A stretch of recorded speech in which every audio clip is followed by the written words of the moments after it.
La transition est complète lorsqu'un gouvernement arrive au pouvoir comme le résultat direct du suffrage libre et populaire, quand ce gouvernement dispose d'un pouvoir souverain pour générer de nouvelles politiques publiques et quand le pouvoir exécutif, législatif et judiciaire, né des nouvelles démocraties, n'ont pas à partager le pouvoir avec d'autres corps de droit. Nous, femmes parlementaires de la transition, avons décidé de réunir les femmes pour qu'on mène cette première réflexion sur le rôle de la femme dans la Ve République. Ce concept, nous l'avons appelé Action de femmes parlementaires pour un septennat inclusif et réussi.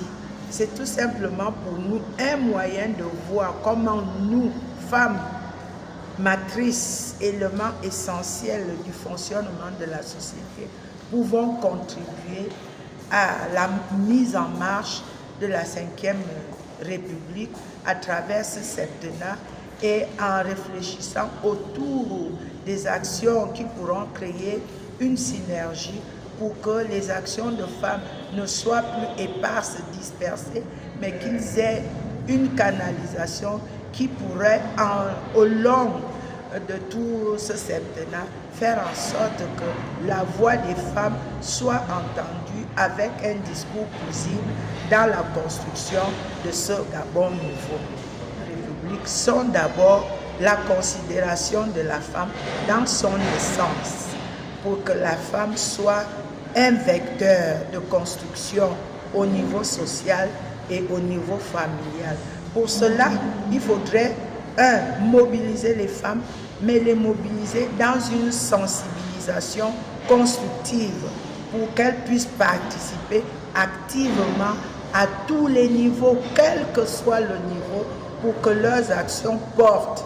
Donc, dans cette Ve République, l'action de la femme doit être porteuse de positivité et de détermination pour la construction de cette nouvelle société. Je participe avec mes collègues parlementaires à Action de femmes, qui est un regroupement de parlementaires visant à sensibiliser, conscientiser, éveiller les femmes aux réalités, à leur importance de s'impliquer, aussi bien au plan politique économique que culturel et autres. Donc, j'ai eu une intervention qui portait sur femmes et leadership en politique. Ça serait donc de faire comprendre aux femmes l'importance de leur implication dans la vie politique à l'orée de la Ve République. Il était important de faire étalage de tout le dispositif normatif au plan supra et national, de faire comprendre qu'il existe aujourd'hui un espace d'expression pour les femmes. Il est important qu'elles puissent se saisir de ces différents outils. D'atteindre du dictat au niveau social et culturel qui inhibe certainement la femme, mais beaucoup s'investissent. Il est important de dépasser le stade de mobilisation pour briguer les postes de responsabilité. C'est à ce niveau que le combat demande à être mené. J'ai été invitée à prendre part à cette causerie pour intervenir sur le thème portant sur le rôle de la femme au sein des collectivités locales. Donc il était question d'édifier l'assistance sur les différents rôles que la femme peut jouer au sein des collectivités locales, donc quel secteur, quels sont les aspects sur lesquels elle peut intervenir. Donc à ce sujet, j'ai dû développer, j'ai mis l'accent sur 3 aspects principaux. Donc il y a l'aspect social, qui porte sur les sources même naturelles de la femme, qui, selon la perception collective, qui est une mère, une épouse, une gardienne des valeurs de la société.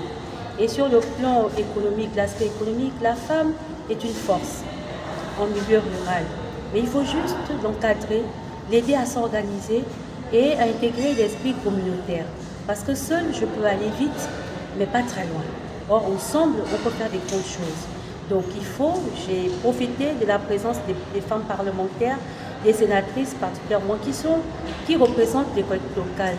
Lorsqu'elles repartiront en milieu rural, qu'elles forment, qu'elles aident les femmes qui sont dans les collectivités locales à s'organiser en OCB, donc en organisation communautaire de base. C'est ce qui fait la force du développement local.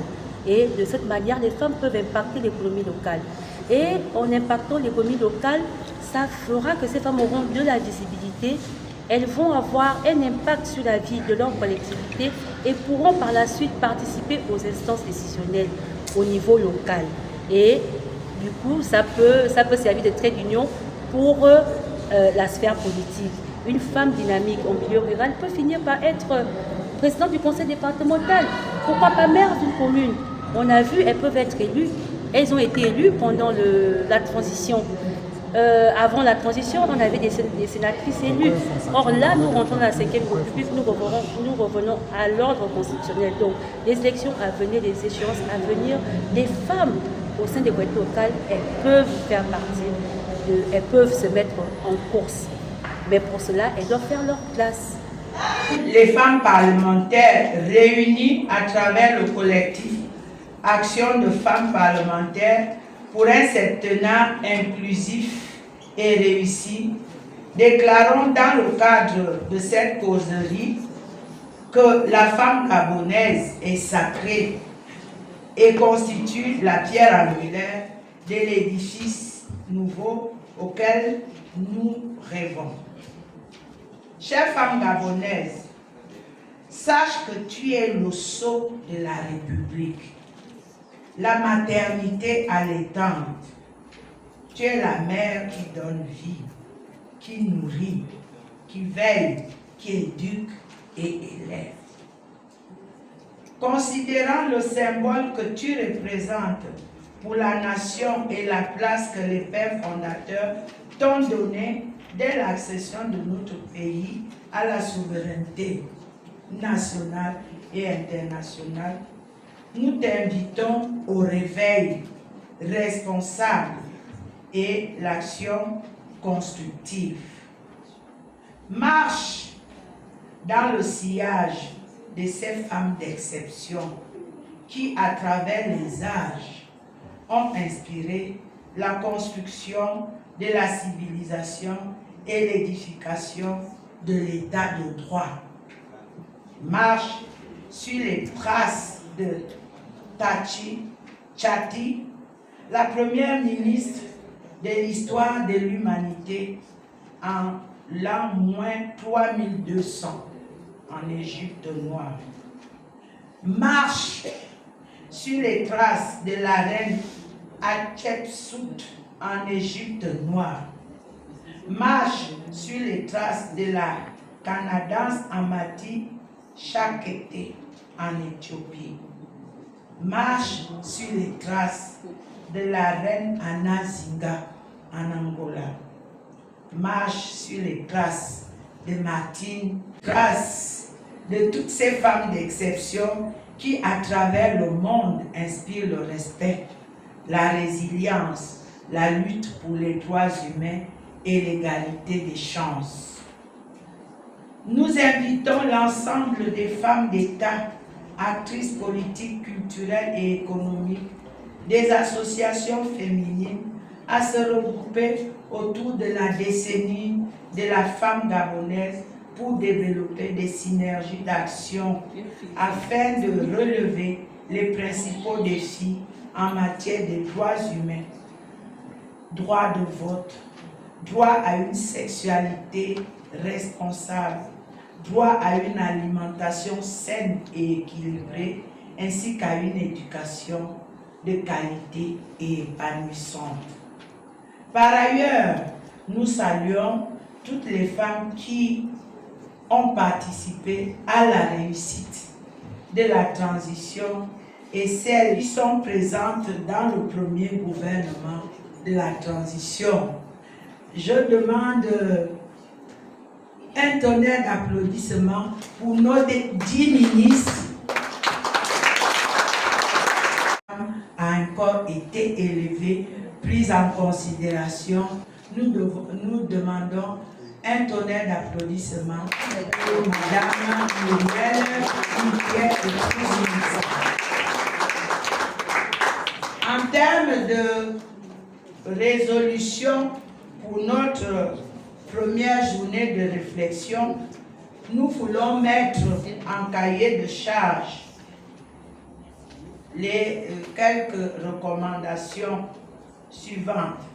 Nous voulons mettre en exergue, entre autres, les relations sociales, économiques, culturelles et politiques des femmes et des filles gabonaises. Nous rassembler pour un échange des idées et des expériences et de présenter les différentes opportunités liées à l'éducation et à la transmission de nos valeurs. Encourager la solidarité et l'émulation des actions de femmes et de filles. Atelier interactif que vous avez demandé. La pratique avec des témoignages inspirants dans tous les domaines de la vie. Unir les forces et partager les connaissances pour construire un avenir où les femmes et les filles jouent un rôle prépondérant. Il y a d'autres résolutions que nous pourrons partager, mais nous vous appelons à une synergie pour que Action de Femmes puisse être un mouvement qui accompagne le premier septennat de la 5e République.